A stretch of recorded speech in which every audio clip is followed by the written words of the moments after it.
Hi guys, episode 5 of season 10 now, which marks the halfway mark. For the past 2 weeks, we've been playing Versus Balloon Fight, released by Nintendo in 1984. I think most people that played this enjoyed themselves, and it was a pleasant surprise for some.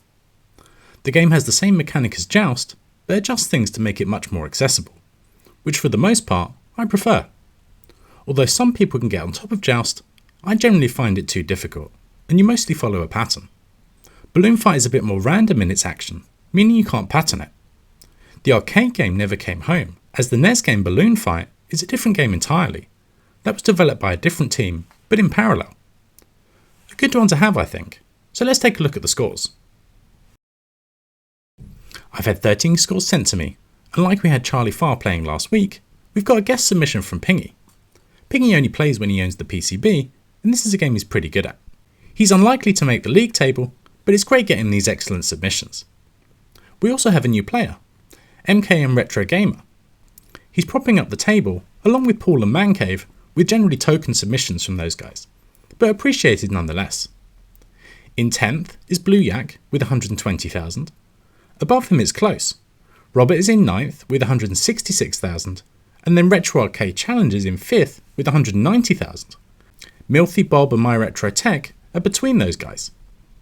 In 4th is me, with 240,000, and then our overall leader Graham is in 3rd, just ahead with 265,000. Beyond him, a chunk ahead, is Colin, who really clicked with this game, and has a great 370,000. At the top though, is our guest entry, and that's Pingy. Pingy did 470,000 on his first stream of this game, and then topped that with 650,000. Not far off his PB. Given the world record is just over 1 million, this is a pretty great score, but Colin definitely deserves some credit too. Here is the score distribution. Other than our 3 stragglers on the left, we're not a million miles away from a normal distribution, with a chunk of the folks in the middle. Colin is on his own, in his own bin, and then Pingy in the next bin. Great job from both those guys, separating themselves from the pack, but it's not by the biggest of margins in the grand scheme of things. Next up is the difficulty curve, and we see from our scores of around 50,000 there is a steep jump, which then becomes a plateau before beginning to climb again to our top scores, showing that more progress can be made once you begin to master things. Finally, the progress over the week, and firstly we can see the many stabs that numerous people have had at this game. That is usually a good sign that people are enjoying it. We can see the progress that Colin particularly has made, starting out at around 100,000, before gradually progressing up to his final score. We can also see when people were playing, and the majority of score submissions were around the middle of the 2 weeks, with a few more scores trickling in during the second week. Before we find out our next game, let's take a look at the overall scores. Pingy has been excluded from the results as he's unlikely to make our 5-game minimum, so scores have been adjusted and the win is awarded to Colin, so very well done there, and that's his second win after Turtles. Juff is down a few places as we've not heard from him again.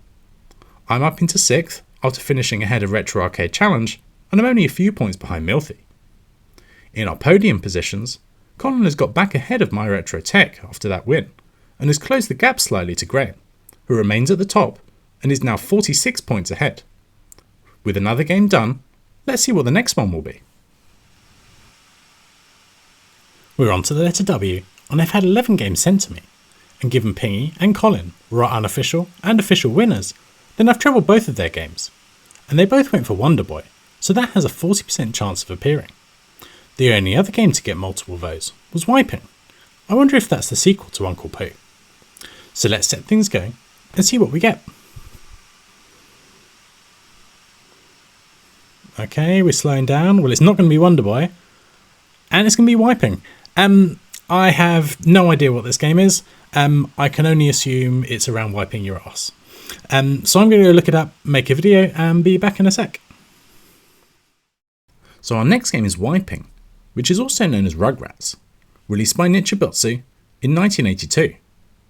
You control a Henry Hoover with an aim of cleaning the floor whilst killing germs with a liquid that you can squirt out. Those bugs can also kill you, so you need to be careful. There looks to be some Dig Dug or Mr. Do vibes in there, with the way that you uncover more of the floor. It doesn't seem to be the best known game, as there isn't a huge amount of info out there on it. I hope it's an enjoyable one. We'll see. A few plays, and it seems okay, although maybe a little clunky. We'll be using the wiping rather than Rugrats ROM, and default settings as usual. For our next game, please send me one beginning with the letter X. There aren't the most games here, but there are some good ones, including some good shmups. X Multiply is one that instantly comes to mind, but Xevious or ZexX could be options too. So I hope you all enjoy playing some wiping, and I'll be back in a couple of weeks with the scores. See you then.